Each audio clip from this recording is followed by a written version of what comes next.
نحمده ونصلي على رسوله الكريم اما بعد فاعوذ بالله من الشیطان الرجیم بسم اللہ الرحمن الرحیم فاذا قرأت القرآن فاستعذ بالله من الشیطان الرجیم انه ليس له سلطان على الذين آمنوا وعلى ربهم يتوکلون صدق اللہ العظیم رب اشرح لي صدری ویسر لي امری واحلل عقدۃ من لسانی یفقهوا قولی۔ اللہ کا نام لے کر آج سے ہم قرآن کریم کے مطالعے کا آغاز کر رہے ہیں۔ یہ بات ہر مسلمان جانتا ہے کہ قرآن کریم کی تلاوت سے پہلے ہم دو کلمات ادا کرتے ہیں، اعوذ باللہ من الشیطان الرجیم، بسم اللہ الرحمن الرحیم۔ ان دونوں کلمات کا سمجھنا ہمارے لیے کافی ضروری ہے، کیونکہ ہمیں یہ پتہ چلنا چاہیے کہ یہ دونوں کلمات جو ہیں یہ ہمیں کس جرنی کے لیے، کس سفر کے لیے تیار کر رہے ہیں۔ اس میں جو سب سے پہلا کلمہ ہے اعوذ باللہ من الشیطان الرجیم، اس کو عربی میں تعوذ کہتے ہیں۔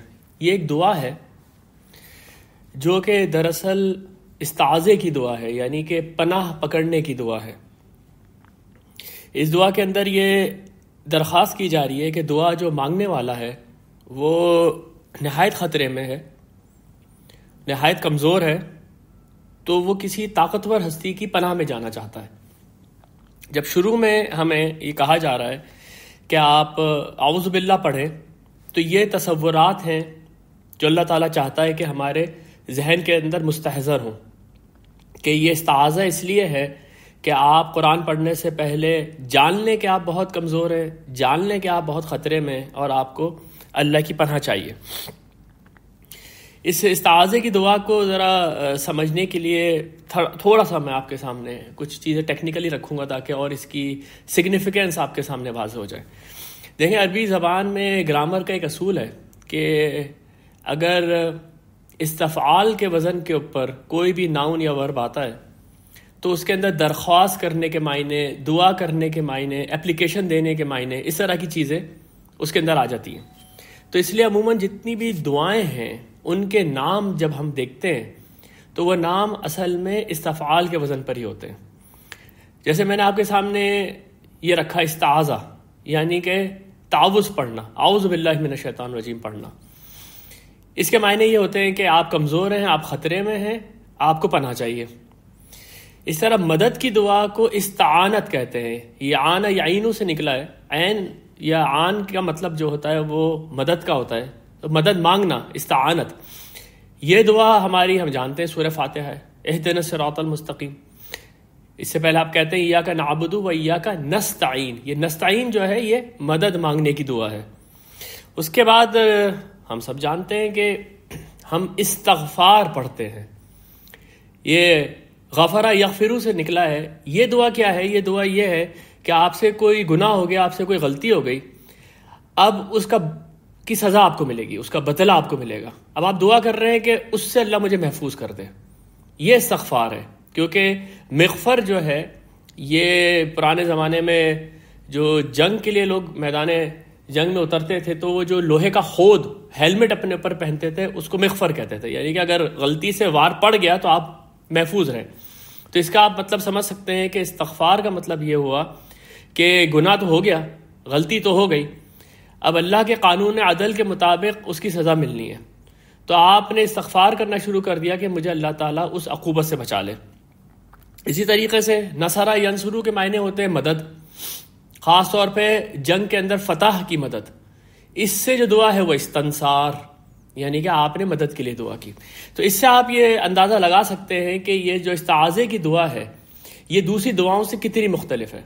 دوسری دعاؤں کے اندر آپ کا کمزور ہونا یا آپ کا شدید خطرے میں ہونا جو ہے وہ کہیں سے بھی اس کا کانسیپٹ نہیں آ رہا، یہ صرف اسی دعا کے اندر ہے۔ اس لیے اس کو سمجھنا بہت ضروری ہے کہ وہ خطرہ کیا ہے، جس سے کہ اللہ تعالیٰ ہمیں بالکل ابتدا میں ہی خبردار کر رہا ہے۔ تو جب آپ اس کے اوپر غور کریں گے، خاص طور پہ اس جملے کی کنسٹرکشن کے اوپر غور کریں گے، تو آپ کے سامنے 3 کانسیپٹس آئیں گے بڑے آرام سے، اور وہ بنیادی طور پہ جو لوگ عربی زبان جانتے ہیں ان کو گرامیٹیکلی ہی پتہ چل جاتا ہے کہ اس کے اندر 3 اشخاص جو ہیں یا 3 ہستیاں جو ہیں وہ انڈر ڈسکشن ہیں. سب سے پہلے تو اعوذ کے معنی ہوتے ہیں میں پناہ کی درخواست کرتا ہوں یا میں پناہ میں جاتا ہوں. تو میں ہو گیا جو پڑھ رہا ہے، سب سے پہلے تو وہ ہے اس کے اندر انوالوڈ. یہ جو آذ یعوذ ہے اس کے معنی ذرا دیکھیں کیا ہے. عربی زبان میں عائز اس جانور کی مادہ کو کہتے ہیں جس نے ابھی بچہ پیدا کیا ہو اور بچہ بہت چھوٹا ہے اور بہت کمزور ہے. اس لیے عربی زبان میں کہتے ہیں عاذت بولدہا. وہ جو مادہ ہے جیسے مرغی ہے وہ اپنے بچے کے پاس کھڑی رہی تاکہ اس کو کوئی خطرہ نہ ہو. اور وہ جو بچہ ہے وہ بہت چھوٹا سا ہے، وہ بغیر جانے ادھر نکل سکتا ہے ادھر نکل سکتا ہے. اور اس چھوٹے بچے کو بلی اور کتا وہ جانتے ہیں کہ یہ تو ان کی مرغوب غذا ہے، وہ کسی وقت بھی حملہ کر سکتے ہیں. وہ بچہ اپنا بچاؤ نہیں کر سکتا بلی سے یا کتے سے، تو اس کی ماں اس کے ساتھ ساتھ چل رہی ہے. تو یہ جو آپ سمجھیں کہ کنسیپٹ ہے اس کو عربی میں کہتے ہیں عاذت بولدہا. وہ اپنے بچے کے ساتھ کھڑی رہی، اس کی حفاظت کرتی رہی خطرے سے. تو اس کے لیے آپ ذہن میں لے کر آئیں کہ جب یہ چیز ہم اپنے بارے میں بول رہے ہیں تو ہماری کمزوری اور ہمارے خطرے کا کیا لیول ہوگا. اس کے بعد ایک اور چیز نوٹ کرتے چلیں کہ یہ جو ورب ہے عاذ یعوذ جس سے اعوذ بنا ہے، یہ اپنے ساتھ ہمیشہ 2 آبجیکٹس لاتا ہے، 2 مفعول لاتا ہے جملہ مکمل کرنے کے لیے، نہیں تو جملہ مکمل ہی نہیں ہوگا. ویسے تو ایک سمپل گرامر کا اصول ہے کہ آپ کے پاس ایک ورب ہے، ایک اس کا سبجیکٹ ہے، ایک اس کا آبجیکٹ ہے. یہاں پر 2 آبجیکٹ آئیں گے، 2 مفعول آئیں گے تو جملہ مکمل ہوگا، نہیں تو یہ جملہ مکمل ہی نہیں ہو سکتا. پہلا جس کو عربی زبان میں آپ کہتے ہیں مستعاذ بہ، یعنی کہ جس کی پناہ میں آپ جانا چاہتے ہیں، جس کو آپ سمجھتے ہیں کہ وہ اتنا اسٹرانگ ہے کہ وہ آپ کو پناہ دے سکتا ہے. اس کی مثال ایسے سمجھ لیں کہ ایک ملک کے اوپر حملہ ہوا اور اس کے رہنے والے جو دوسرے ملک کے اندر پناہ کے لیے بھاگ رہے ہیں، ریفیوج کے لیے بھاگ رہے ہیں یا اسائلم لے رہے ہیں، کیونکہ وہ دوسرا ملک جو ہے بہت طاقتور ہے، وہ ان کو نہ صرف پناہ دے دے گا بلکہ وہ دشمن سے ان کو روک بھی لے گا. تو وہ مستعاذ بہ ہے جس کے پاس کے لوگ جا رہے ہیں. اس والی دعا کے اندر وہ اللہ ہے جو کہ ساری کائنات کا بنانے والا ہے، اس سے زیادہ طاقتور کون ہو سکتا ہے. تو آپ نے یہ کہا کہ میں کمزور ہوں، مجھے بہت بڑا خطرہ ہے، میں اللہ کی پناہ میں جاتا ہوں. اور دوسرا جو مفعول اس جملے کا آتا ہے جس کو عربی میں مستعاذ منہ کہتے ہیں، اس کا مطلب یہ کہ جس سے کہ آپ کو خطرہ ہے. یہ ہے اصل پوائنٹ جس کے اوپر ہم نے آج کچھ ڈسکشنز کرنی ہے کہ جس کے خطرے سے آپ پناہ پکڑ رہے ہیں. اور وہ کون ہے اس میں؟ وہ ہے الشیطان الرجیم. الشیطان الرجیم یہ کون ہے؟ اسی کے اوپر بنیادی طور پہ ہم نے آج اپنا وقت لگانا ہے. جتنا بھی آج سمجھے ہو سکا، تھوڑے سے نوٹس اس میں نے زیادہ بنائے ہوئے ہیں، تو دیکھتے ہیں کتنا آج ہم اس کو مکمل کر سکتے ہیں. تو یہ میں نے آپ کے سامنے ایک بیسک کنسٹرکشن رکھی اس جملے کی، اعوذ باللہ من الشیطان الرجیم، کہ میں بہت کمزور ہوں، مجھے شدید خطرہ ہے، میں اللہ کی پناہ میں جانا چاہتا ہوں شیطان رجیم کے خلاف. یہ جو میں نے آپ کے سامنے مستعاذ بہ اور مستعاذ منہ کا فرق رکھا ہے نا، یہ آپ کو بھی آگے جا کے انشاءاللہ تعالیٰ بہت فائدہ دے گا. دوسری بات نوٹ کریں کہ قرآن جو ہے وہ جب ہم اس کی ابتدا کر رہے ہیں تو ہم اعوذ باللہ من الشیطان الرجیم پڑھ رہے ہیں، اور جب ہم قرآن کریم مکمل کر رہے ہوتے ہیں تو آخری کی 2 صورتیں کیا ہیں؟ معوذتین، یعنی وہ بھی استعاذے کی دعائیں ہیں، قل اعوذ برب الفلق اور قل اعوذ برب الناس. اس سے بھی آپ کو ایک اندازہ ہو سکتا ہے کہ کیا معاملہ ہے، وہ کیا جرنی ہے جس کی طرف قرآن آپ کو لے کے جا رہا ہے، اور وہ کیا خطرات ہیں جس میں کہ گھرا ہوا ہے انسان. بعض اوقات اس کو شعور نہیں ہوتا. تو سب سے پہلے جب قرآن پڑھ رہے تو سب سے پہلے یہ شعور ذہن میں لے کر آئیں کہ یہ معاملہ کیا ہے جو آپ کے ارد گرد ہو رہا ہے. یہ باتیں کرنے کے بعد ایک اور چیز میں آپ کے سامنے رکھنا چاہتا ہوں، وہ یہ ہے کہ اگر آپ قرآن کریم دیکھیں تو یہ جو جملہ ہے اعوذ باللہ من الشیطان الرجیم، یہ قرآن کی کوئی آیت نہیں ہے. کہیں پر بھی آپ کو نہیں نظر آئے گا کہ پورا جیسے بسم اللہ الرحمن الرحیم کے اوپر جب ہم بات کریں گے تو آپ دیکھیں گے کہ یہ تو باقاعدہ قرآن کی ایک آیت ہے، اور اس کے بارے میں مفسرین کے درمیان تھوڑی اس طرح کی بحثیں ہیں کہ یہ ہر سورہ کے ساتھ نازل ہوئی ہے. لیکن اعوذ باللہ من الشیطان الرجیم کے معاملے میں یہ چیز آپ کو نظر نہیں آئے گی کہ یہ کوئی وہ ہے آیت ہے، بلکہ یہ الگ سے ایک جملہ ہے جو کہ ہم پڑھتے ہیں اور ہمیں یہ قرآن سے ہی نظر آتا ہے کہ اس کی ہدایت ہمیں کی گئی ہے. یہ جو میں نے آپ کے سامنے ابھی ابتدا میں سورہ نحل کی آیت پڑھی تھی، فَإِذَا قَرَأْتَ الْقُرْآنَ فَاسْتَعِذْ بِاللَّهِ مِنَ الشَّيْطَانِ الرَّجِيمِ، جب بھی تم قرآن پڑھو تو شیطان رجیم سے پناہ مانگ لیا کرو. اور اس کی جو وجوہات ہیں وہ انشاءاللہ تعالیٰ جب ہم اس سیشن کو کمپلیٹ کر رہے ہوں گے تو اس آیت کو میں دوبارہ لے کر آؤں گا کہ کیوں اللہ تعالیٰ نے یہ ہدایت دی کہ فَإِذَا قَرَأْتَ الْقُرْآنَ، جب بھی تم پڑھو قرآن کو، فَاسْتَعِذْ بِاللَّهِ مِنَ الشَّيْطَانِ الرَّجِيمِ، تو اللہ کی پناہ پکڑا کرو شیطان رجیم کے خلاف. یہ بھی ہمیں قرآن سے پتہ چلتا ہے کہ اسی طرح کی ہدایات یا اسی طریقے کی کلچر یہ ہم سے پہلی جو امتیں ہیں اس کے اندر بھی رہا ہے. آپ کو یہ نظر آئے گا کہ حضرت موسیٰ علیہ السلام اور دوسرے جو پیغمبر اور عظیم ہستیاں ہیں ان کے زبان سے فریکوینٹلی یہ اعوذ باللہ کا کلمہ جو ہے وہ نکلتا رہتا ہے. جیسے ابھی ہم سورہ بقرہ میں آگے جائیں گے اور وہاں پر ایک واقعہ آئے گا بقرہ کا کہ حضرت موسیٰ علیہ السلام اپنی قوم سے کہیں گے کہ تم بقرہ ذبح کرو، تو وہ کہتے ہیں تتخذون ہزوا، آپ ہمارے ساتھ مذاق کرتے ہیں. اب ایک پیغمبر سے آپ یہ کہہ رہے ہیں کہ کیا آپ مذاق کرتے ہیں؟ تو پیغمبر اس کے جواب میں کہہ رہا اعوذ باللہ ان اکون من الجاہلین، میں اللہ کی پناہ میں جاتا ہوں اس سے کہ میں جاہل ہو جاؤں. تو یہ جو جملہ ہے قرآن نے نقل کیا ہے اس میں حضرت موسیٰ علیہ السلام نے اعوذ باللہ کے کلمات ادا کیے. اس کے بعد آپ سورہ آل عمران میں جائیں گے تو وہاں پر آپ دیکھیں گے کہ حضرت مریم کی جو والدہ ہیں جو کہ عمران کی بیوی ہیں، وہ منت مانگتی ہیں کہ میرے یہاں بیٹا ہوگا تو میں اس کو اللہ کی نظر کر دوں گی. لیکن بیٹی ہوتی ہے، وہ اپنی بیٹی کا نام مریم رکھتی ہیں اور اس کے بعد کہتے ہیں انی اعوذھا بکا وذریتھا من الشیطان الرجیم. اپنی بیٹی کے لیے اللہ سے دعا مانگتی ہیں کہ میں نے اس کو اور اس کی اولاد کو اے اللہ تیری پناہ میں دے دیا ہے شیطان رجیم کے خلاف. یعنی وہ بھی یہ بات جانتی ہے کہ بچہ بس پیدا ہوا ہے، اب یہ بڑا ہوگا تو شیطان اس کے اوپر حملہ کرنا شروع کر دے گا. تو انہوں نے ابتدا میں جو سب سے بڑی دعا اپنی اولاد کے لیے مانگی وہ تعوذ ہی تھی. اس کے بعد آپ دیکھیں آگے چل کے حضرت مریم جوان ہو گئی ہیں اور وہ محراب کے اندر عبادت کر رہی ہیں ہیکل کے اندر، تو ان کے سامنے فرشتہ انسان کی شکل میں آ جاتا ہے اور ان کو حضرت عیسیٰ علیہ السلام کی بشارت دیتا ہے. تو حضرت مریم ابتدا میں ڈر جاتی ہیں کیونکہ وہ اعتکاف میں ہیں، مردوں سے ملتی نہیں ہیں، اور وہ ایک مرد اچانک سے سامنے آ گیا تو کہتی ہیں انی اعوذ بالرحمن منک ان کنت تقیا، میں رحمان کی پناہ میں جاتی ہوں تیرے خلاف اگر تو ڈرتا ہے. یعنی میں رحمان کی پناہ پکڑ رہی ہوں، تو خبردار ہو جا. وہ ڈر گئی کیونکہ اس سے، جس کے جواب میں پھر وہ یہ کہتا ہے کہ آپ ڈرے نہیں، میں اللہ کا رسول ہوں. اسی طریقے سے نبی صلی اللہ علیہ وسلم کو قرآن میں جا بجا جب آپ تبلیغ کر رہے ہیں، لوگ آپ کے اوپر ہنسی مذاق کر رہے ہیں، تو نبی صلی اللہ علیہ وسلم کو ہدایات دی جا رہی ہیں کہ جب بھی آپ کو خود سے اندر غصہ آئے، اور یہ ہمارے لیے بھی بہت امپورٹنٹ ہے کہ آپ بعض اوقات سامنے والے لوگوں کے کچوکنے سے، ان کے تانے وغیرہ مارنے سے آپ کو غصہ آنے لگتا ہے اور آپ اصل بات کو چھوڑ کے ان کے ساتھ ویسے ہی ہو جاتے ہیں جیسے وہ ہیں.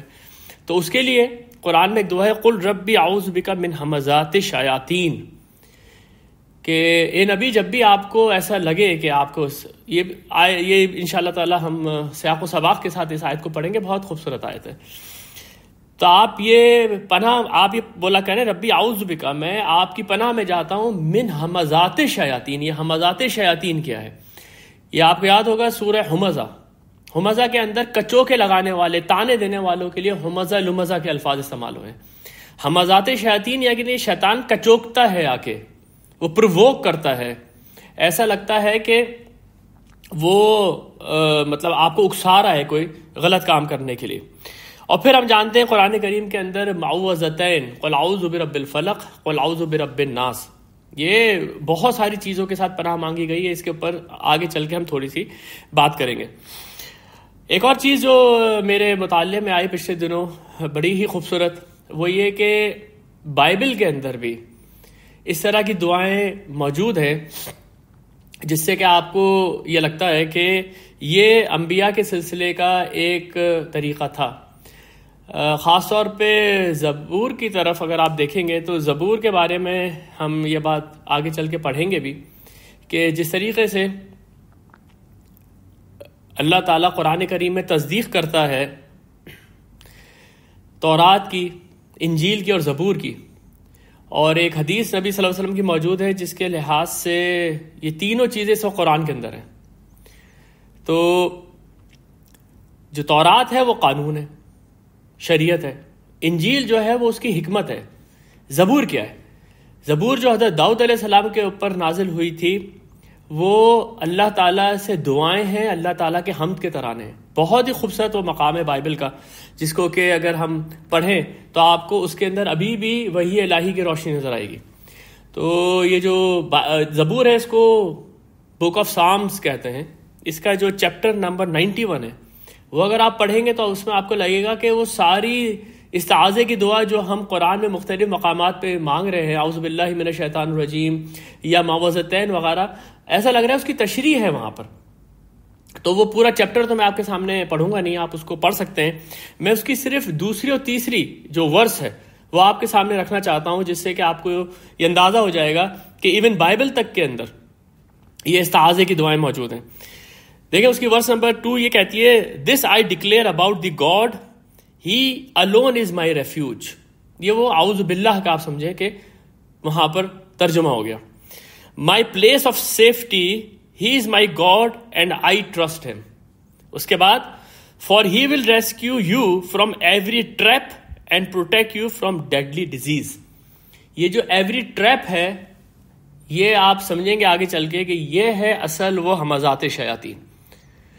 تو یہ ہمیں پتہ چلا کہ یہ استعاذے کی دعا اتنی امپورٹنٹ ہے کہ نہ صرف مسلمان بلکہ جو پچھلی امتیں ہیں ان کے اندر بھی، ان کے کلچر کے اندر باقاعدہ یہ چیز موجود تھی کہ وہ استعاذے کی دعا مانگا کرتے تھے. احادیث سے ہمیں یہ پتہ چلتا ہے کہ نبی صلی اللہ علیہ وسلم اس کو اپنی نماز میں پڑھتے تھے، کیونکہ ظاہر سی بات ہے جب آپ نماز میں قرآن پڑھیں گے اور اللہ تعالیٰ نے ہدایت کی ہے کہ فَإِذَا قَرَأْتَ الْقُرْآنَ فَاسْتَعِذْ بِاللَّهِ مِنَ الشَّيْطَانِ الرَّجِيمِ، تو ابتدا وہاں سے ہونی چاہیے. تو یہ جامع ترمذی کی ایک حدیث ہے، حضرت ابو سعید خدری اس کے راوی ہیں.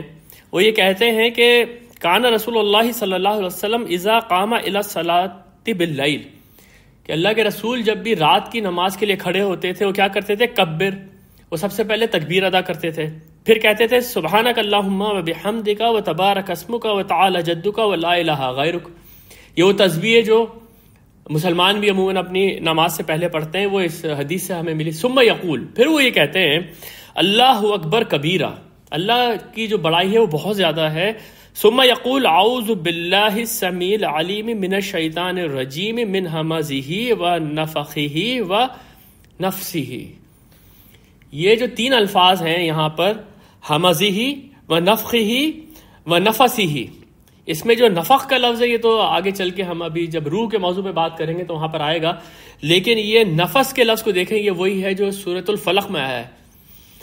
وہ جو سورہ فلق آگے چل کے کہتی ہے نا کہ قل اعوذ برب الفلق من شر ما خلق ومن شر غاسق اذا وقب ومن شر النفاثات فی العقد. وہ نفاثات جو ہے وہ اسی لفظ سے نکلا ہے. تو یہاں پر یہ کلمہ جو ہے یہ تھوڑا سا اور الیبوریٹڈ ہے کہ اللہ تعالیٰ کے نام بھی ساتھ میں کچھ لیے گئے ہیں، اور اس کے بعد شیطان رجیم کے ساتھ یہ اس کے 3 بڑے بڑے ہتھیار یہ بھی جو ہے اس دعا کے اندر مینشن کیے گئے. ایک اور بہت امپورٹنٹ حدیث ہے کہ نبی صلی اللہ علیہ وسلم کے سامنے 2 لوگ لڑ رہے تھے آپس میں، گالی گلوچ ہو رہی ہے اور غصے میں ان کی جیسے رگیں پھول گئیں.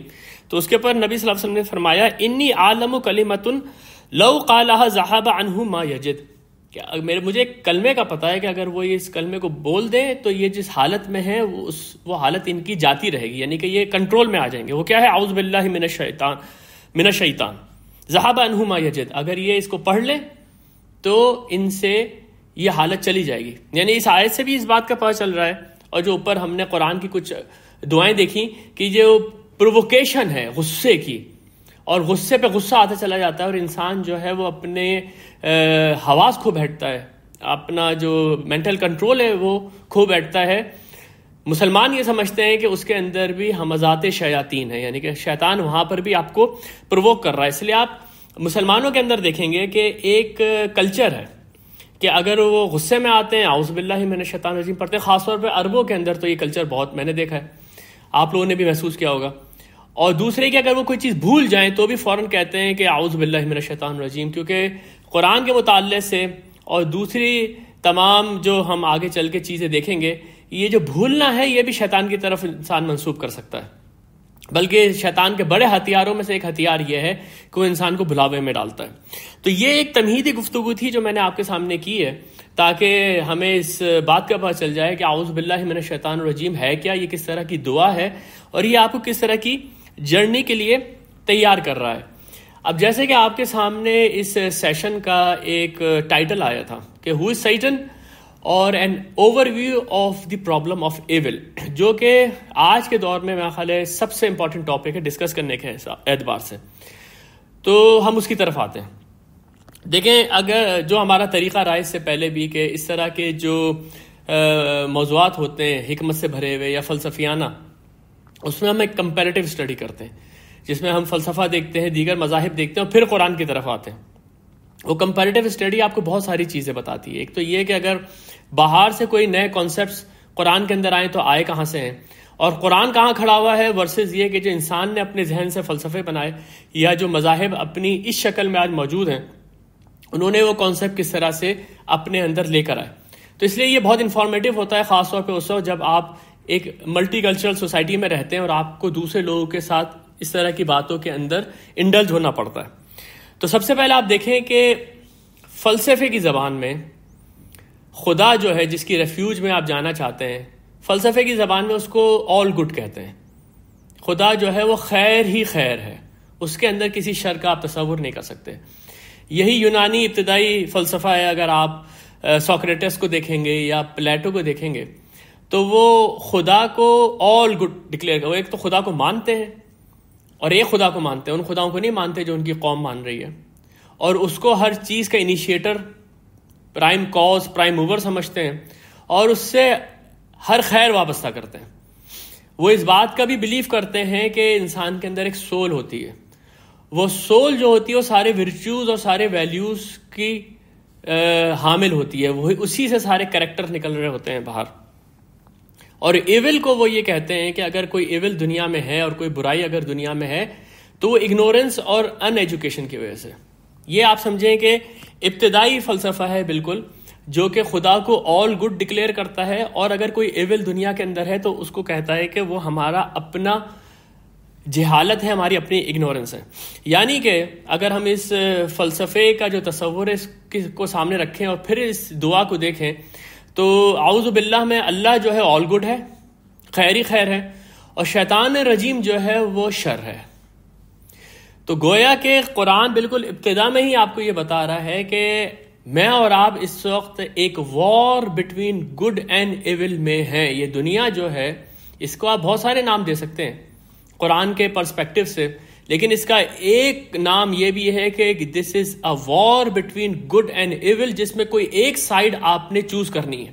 اس کے اندر آپ نیوٹرل نہیں رہ سکتے، کیونکہ حملہ دوسری طرف سے اتنا شدید ہوگا کہ آپ ڈریگ ہو کے ایول پاورز کی طرف ہی چلے جائیں گے.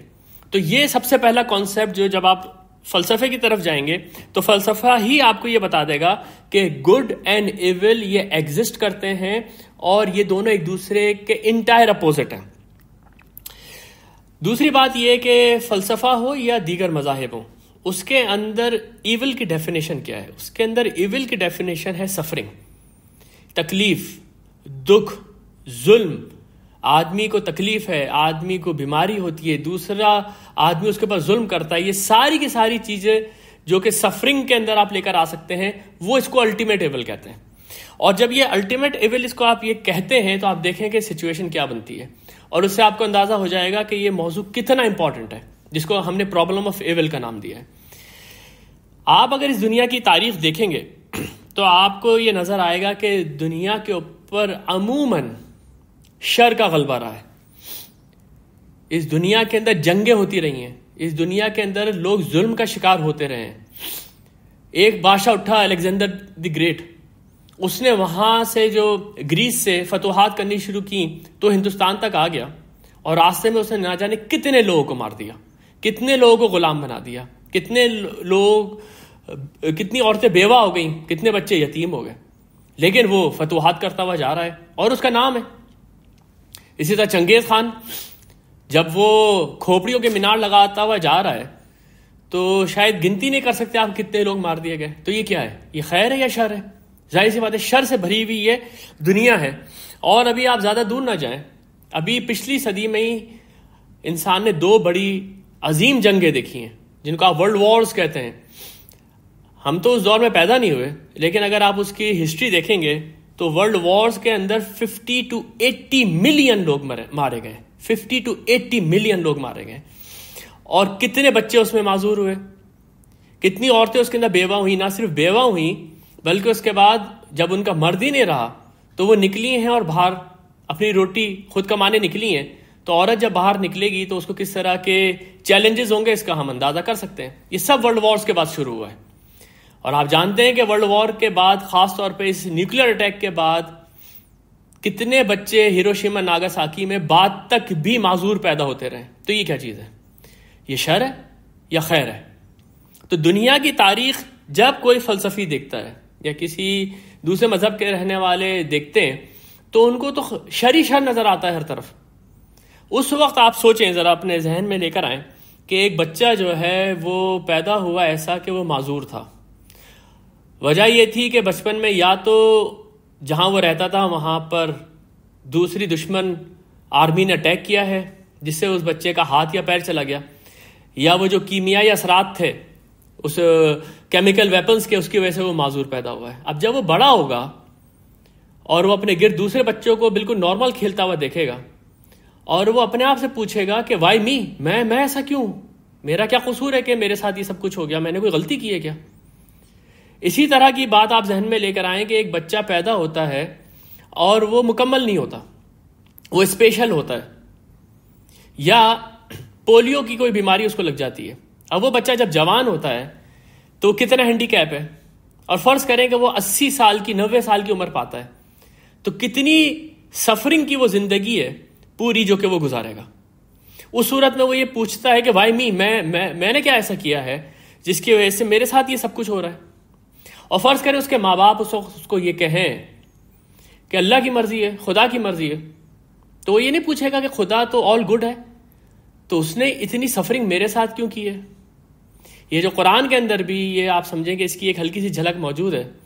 یہ جو عرب جو ہیں یہ اپنے بچیوں کو پیدا ہوتے ہی دفن کر دیا کرتے تھے، ان کو بچیاں نہیں چاہیے ہوتی تھیں۔ تو قرآن میں ہے وَإِذَا الْمَوْءُودَةُ سُئِلَتْ بِأَيِّ ذَنبٍ قُتِلَتْ، قیامت کا دن وہ ہوگا جس دن ایک زندہ گاڑی بھی بچی سے پوچھا جائے گا تو کس جرم میں ماری گئی، تیرا کیا قصور تھا۔ تو اسی طریقے سے کئی دفعہ آپ یہ سوال پوچھتے ہیں کہ نہ میرا قصور، نہ میری غلطی، اتنی بڑی سزا مجھے کیوں مل رہی ہے، یا اتنا بڑا پین، اتنی بڑی سفرنگ میرے ساتھ کیوں آ رہی ہے۔ یہ جو سوال ہے اس کو فلسفے کی زبان میں پرابلم آف ایول کہتے ہیں۔ اور یہ جو میں نے آپ کے سامنے پورا ایک منظر کشی کی ہے جنگوں کی اور سفرنگز کی اور تباہی کی اور ظلم کی، اس کو فلسفے کی زبان میں ایویڈینشل پرابلم آف ایول کہتے ہیں، یعنی کہ یہ اتنا ایویڈنٹ ہے کہ اس کے لیے آپ کو کوئی لاجک اور ریزن لانے کی ضرورت نہیں ہے، یہ بالکل سامنے کی بات ہے۔ آج بھی اگر آپ دنیا کے اوپر نظر ڈال کے دیکھیں تو کتنے ہی ملک ہیں جہاں پر کہ جنگیں ہو رہی ہیں، اور وہاں کے عام عوام جن کا کہ جنگ میں کوئی حصہ نہیں ہے، وہ کس طریقے سے وہاں پر ایکسپلائٹ ہو رہے ہیں، کس طریقے سے وہاں پر وہ سفر ہو رہے ہیں۔ کہیں پر سیلاب آ رہا ہے، کہیں پر جو بھی کچھ ہو رہا ہے، اس سے ایک عام آدمی کس بری طریقے سے سفر ہو رہا ہے۔ یہ ہے ایویڈینشل پرابلم آف ایول۔ اس لیے اس کا جواب ہر آدمی کے ذہن میں آتا ہے، خاص طور پہ جب وہ یہ کہتا ہے کہ اس کائنات کا بنانے والا خدا آل گڈ ہے، وہ آل مرسیفل ہے، وہ آل پاورفل ہے، وہ آل نالجبل ہے، تو پھر یہ کیوں ہو رہا ہے؟ ظالم کا کوئی ہاتھ کیوں نہیں پکڑتا؟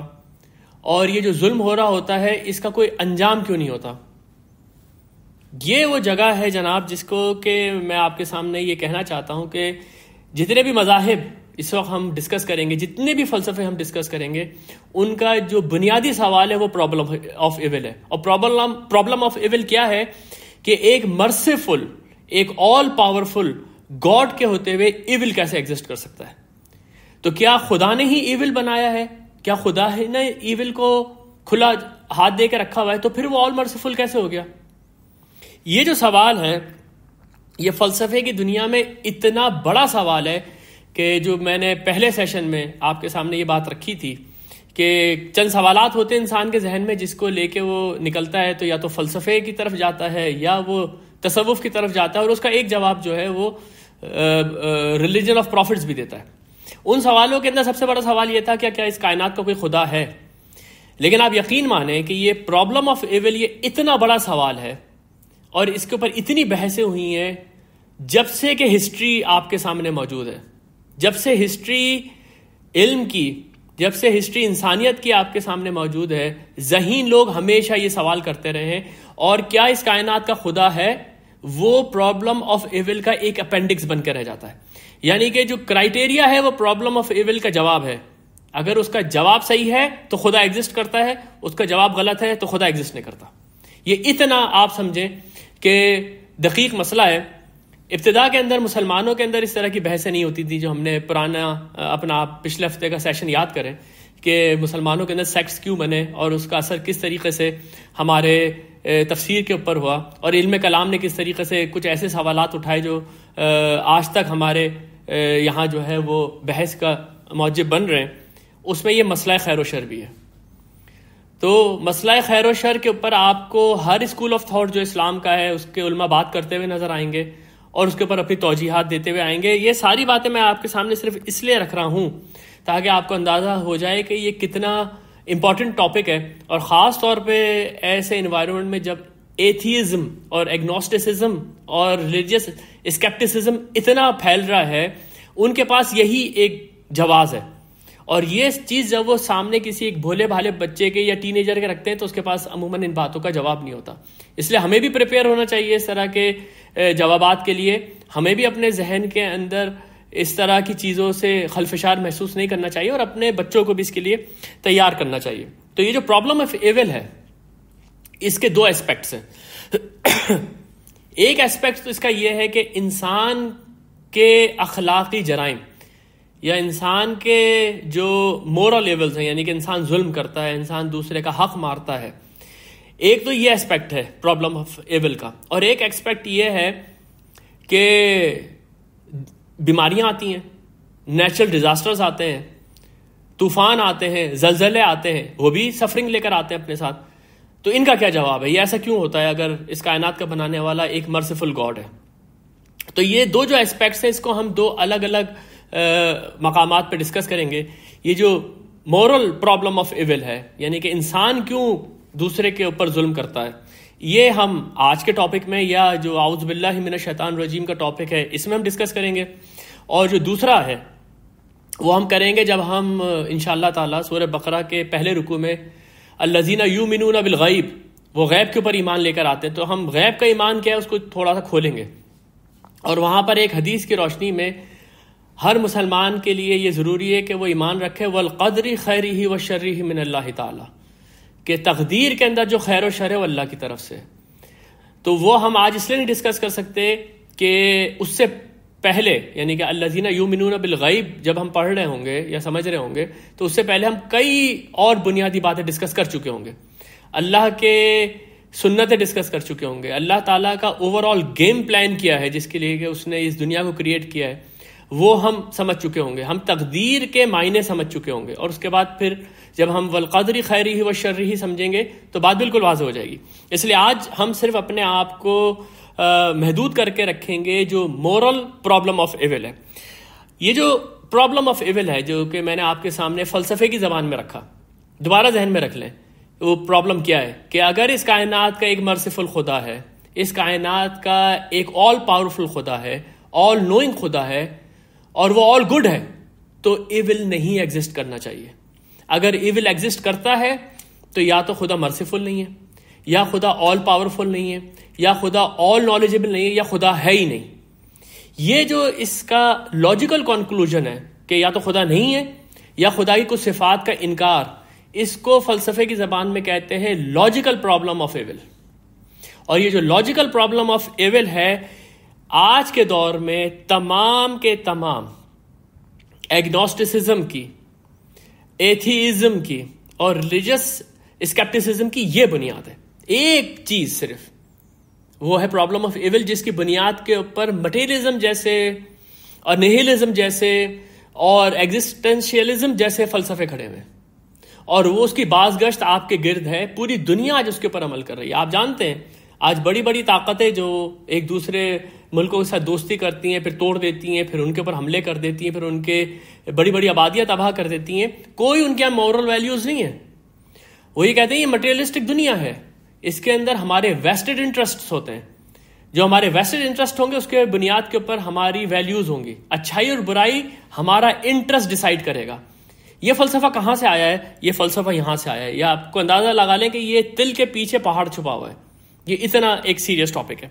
تو آ جائیں سب سے پہلے کہ یہ جو لاجیکل پرابلم آف ایول ہے، اس نے کس طریقے سے یہ سوسائٹی پیدا کی جو اس وقت میرے اور آپ کے سامنے ہے. میں نے آپ کے سامنے جیسا کہ رکھا کہ جو پرانے فلسفی ہیں جن کو آپ اینشنٹ گریس کہتے ہیں، ان کے اندر خدا کا تصور بھی تھا، ان کے اندر مورل ویلیوز کا تصور بھی تھا، اور وہ ہر چیز کو خدا کے اراؤنڈ ہی ایکسپلین کرنے کی کوشش کرتے تھے. ٹھیک ہے، ان کو اسٹرگل رہتی تھی اس ایول کی وجہ سے. جو میں نے آپ کو سب سے پہلے والے سیشن میں کہا تھا کہ ریلیجن آف پروفیٹس اسی لیے اسٹینڈ آؤٹ کرتا ہے سارے معاملات کے اندر کہ وہ کہتا ہے کہ خدا خود جواب دے رہا ہے، آپ کی عقل وہاں تک نہیں پہنچ رہی، خدا خود جواب دے رہا ہے.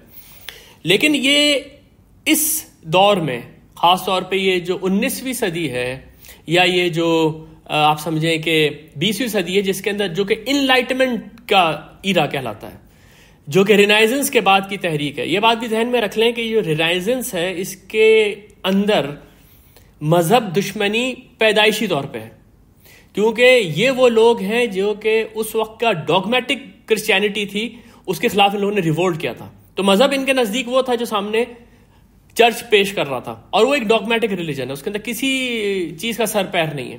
تو ان کے اندر ایک ریونج کی سی آپ سمجھیں مینٹیلٹی تھی، اس لیے مذہب کو تو انہوں نے خاطر میں لے کر ہی نہیں آنا تھا.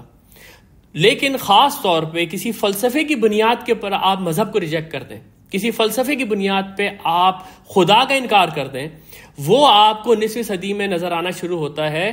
سب سے پہلا آپ سمجھیں جو فلسفی جس نے کہ ریلیجس اسکیپٹسزم کی بنیاد رکھی، اس کا نام ہے ڈیوڈ ہومز. آپ کو اس کا نام کافی ملے گا جب بھی آپ کبھی اس موضوع کے اوپر کوئی کتاب پڑھیں گے. یہ اسکاٹش فلسفر ہے، 18 سینچری کے اندر آیا، اور اس کے بارے میں مشہور یہ ہے کہ اس نے ایک گریک فلسفر ہے ایپیکیورس، میں اس کو پڑھ رہا ہوں آج کل ایپیکیورس کو. ایپیکیورس جو تھا، جیسے آپ جانتے ہیں کہ دوسرے جتنے بھی فلسفی ہیں انہوں نے کوئی نہ کوئی ایسی تھیوری پیش کی ہے جو جس کی وجہ سے وہ مشہور ہوئے. جیسے کہ آپ کو پتا ہے ایرسٹاٹل کی جو تھیوری ہے وہ آئیڈیاز کی ہے، سوکریٹس کی جو تھیوری ہے وہ آئیڈیاز کی ہے. کبھی اب اس کے اوپر ہم انشاءاللہ تعالی ہم بات کریں گے. یہ جو ایپیکیورس تھا، اس کی جو تھیوری ہے جس کی وجہ سے یہ مشہور ہے وہ تھیوری آف ہیپینس ہے، انسان خوش کیسے رہے. اب آپ خود سوچ سکتے ہیں کہ جو آدمی انسان کی خوشی کے لیے کام کر رہا ہوگا وہ ایول دیکھ کے کیا سوچے گا. تو یہ جو ڈیوڈ ہومز ہے یہ ایپیکیورس کو کوٹ کرتا ہے اپنی کتاب میں، اور کہتا ہے، یہ کوٹ ان کوٹ میں آپ کو اس کا اسٹیٹمنٹ سنا رہا ہوں، کہ اگر خدا آل نوئنگ ہے، اگر خدا آل مرسیفل ہے، اور خدا جو ہے وہ آل گڈ ہے، اور وہ ایول کو برداشت کرتا ہے، تو دی گاڈ از امپورٹنٹ. دوبارہ سن لیجئے، گاڈ از امپورٹنٹ، وہ طاقتور نہیں ہے. یا اگر اس کے اندر طاقت بھی ہے اور پھر بھی وہ ایول کو برداشت کرتا ہے تو وہ گاڈ خود ایول ہے. یہاں سے فلسفے کے اندر پرابلم آف ایول اور ریلیجس اسکیپٹسزم آنا شروع ہوا کہ بھائی یہ کس طرح کا خدا ہے جو کہ اس کو برداشت کر رہا ہے، اس ساری کے ساری سفرنگز کو، ایک غریب آدمی کی سفرنگ کو برداشت کر رہا ہے. اس کے بعد جو آپ سمجھیں کہ جس فلسفے نے دنیا ہی تبدیل کر کے رکھ دی، اس فلسفی کے نام ہے نیٹشے. نیٹشے کو لوگ اقبال سے بہت زیادہ کمپیئر کرتے ہیں، لیکن انشاءاللہ جب ہم نفس کے موضوع پہ بات کریں گے تو میں تھوڑا سا آپ کے سامنے رکھوں گا کہ نیٹشے اور اقبال میں فرق کیا ہے. یہ ایک جرمن فلسفر ہے 19 سینچری کا، اس کو فادر آف ایتھیزم کہتے ہیں. اس شخص نے کھلم کھلا وہ فلسفہ پیش کیا جو خدا کے انکار کے اوپر مبنی ہے. اور ریزن کیا ہے پیچھے؟ وہی پرابلم آف ایول ہے. اس کے فلسفے کو نہیلزم کہتے ہیں. نہیلزم کا مطلب ہے کچھ بھی نہیں ہے، نہ کوئی خدا ہے، نہ آپ کے اندر کوئی روح ہے، نہ کوئی آخرت آنی ہے، نہ آپ کی زندگی کا کوئی مقصد ہے، نہ اس کائنات کا کوئی مقصد ہے، سب کچھ ایک کیاس ہے. یہ نہیلزم ہے. اس نے ان سارے کے سارے فلسفیوں کو کنڈیم کیا. اس سے پہلے بڑے بڑے فلسفیوں کو، سقراط کو، بقراط کو، سوکریٹس، پلیٹو، ایرسٹوٹل اور سینٹ اگسٹائن، سب کو اس نے کنڈیم کیا کہ انہوں نے لوگوں کے دماغوں کے اندر یہ مذہب کا جو ہے گوبر بھرا ہے.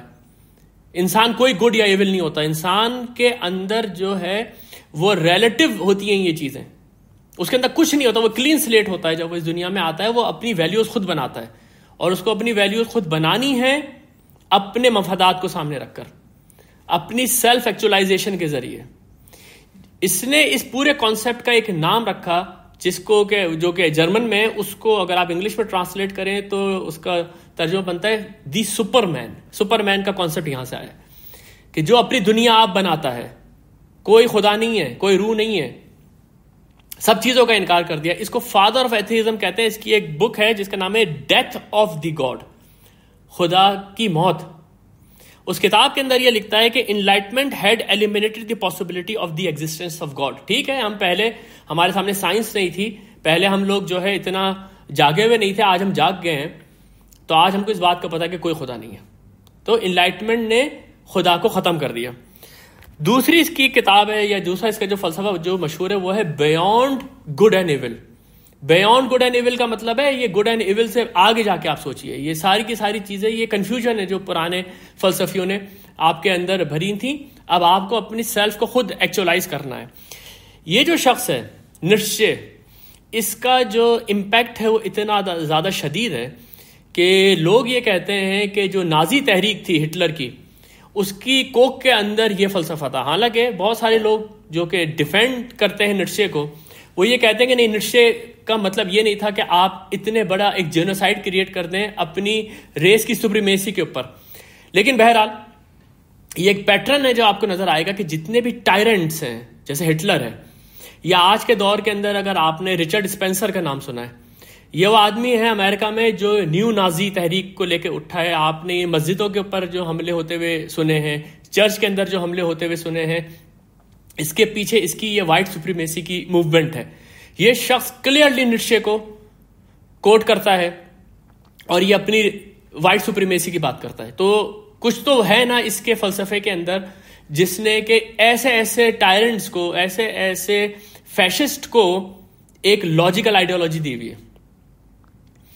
تو یہ فادر آف ایتھیزم جو ہے، آپ دیکھیں ہوا کیا ہے، تھوڑا سا اس کو ذرا سوچیں کہ آپ نے روح کو نکالا اپنی زندگی سے، آپ نے خدا کو نکالا اپنی زندگی سے، آپ نے مذہب کو نکالا اپنی زندگی سے.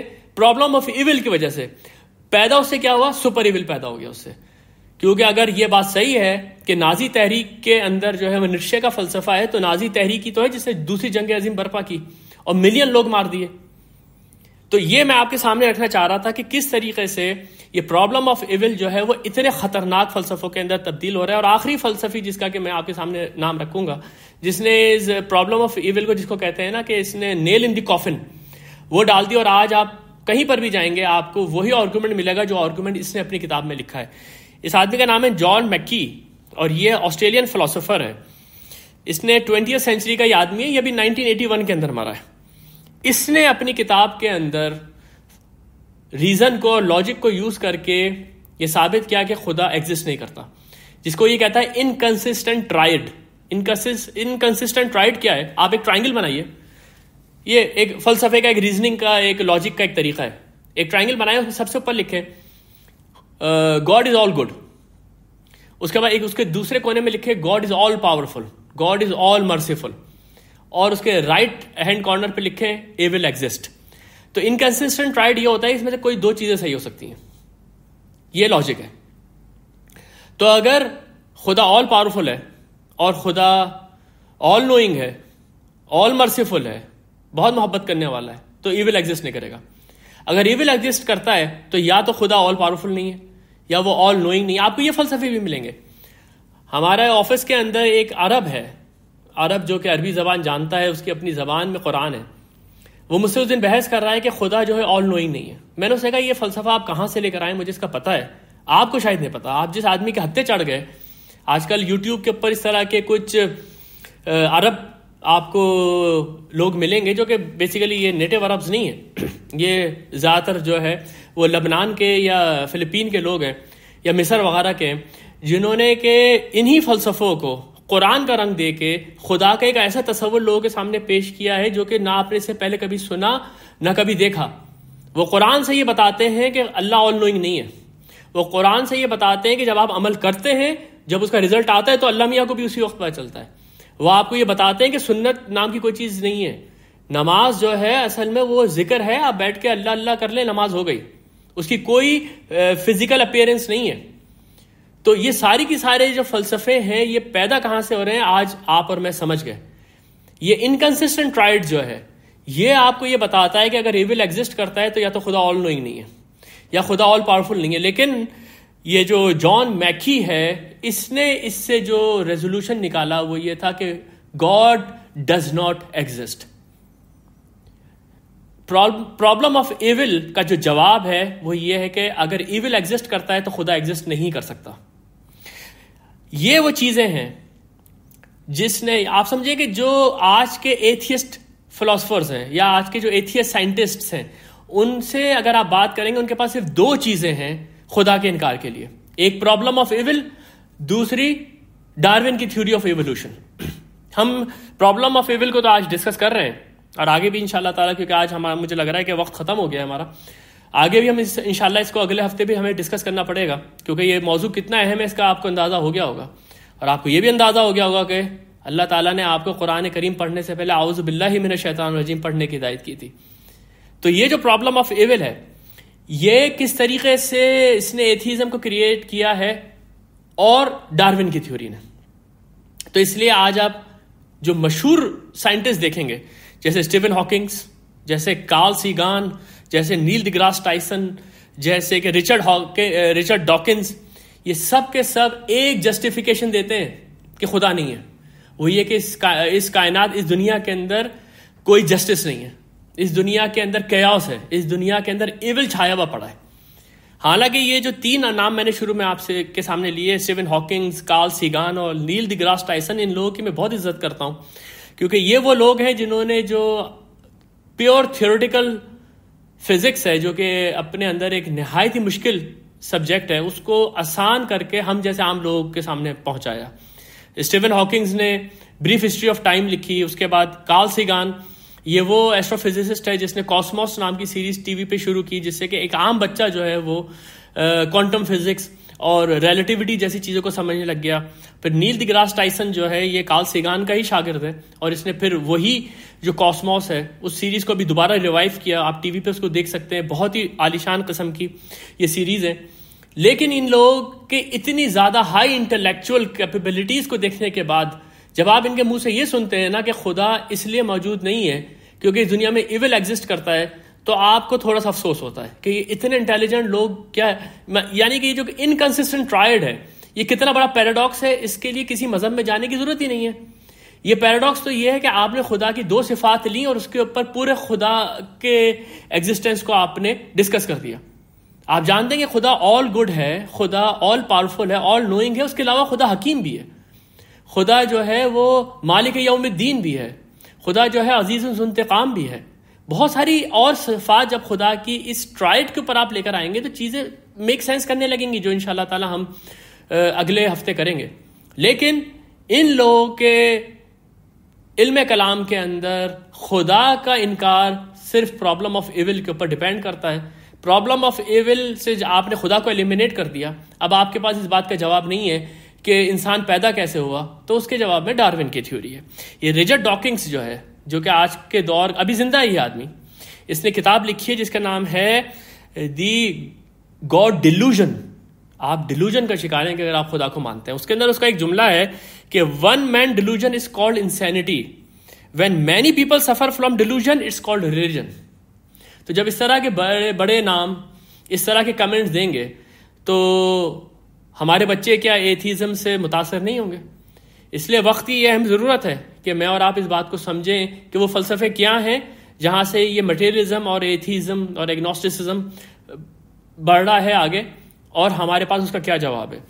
آج میں یہیں پر جو ہے اپنے لیکچر کو کنکلوڈ کرتا ہوں، کیونکہ ابھی میں نے آپ کے سامنے جو دوسرے مذاہب ہیں انہوں نے کس طریقے سے پرابلم آف ایول کو دیکھا، جس سے کچھ اور پرابلمز آ گئے ہیں سامنے، اور اس کے بعد پھر آخر میں ہم نے یہ دیکھنا ہے کہ یہ جو پرابلم آف ایول ہے اس کو قرآن کس طریقے سے ڈسکرائب کرتا ہے۔ قرآن کا انداز بالکل فطری ہے، جو آپ کے کو پتہ ہے کہ ان سارے فلسفوں سے بہت بلند ہوتا ہے، اور اصل میں سیٹن یا شیطان کون ہے، اس کا رول کیا ہے اس پورے کے پورے ڈرامے کے اندر، یہ سارے موضوعات ہیں جو کہ ہمیں اگلے ہفتے ڈسکس کرنے پڑیں گے۔ بارک اللہ لی و لکم فی القرآن العظیم و نفعنی و ایاکم بالآیات و ذکر الحکیم۔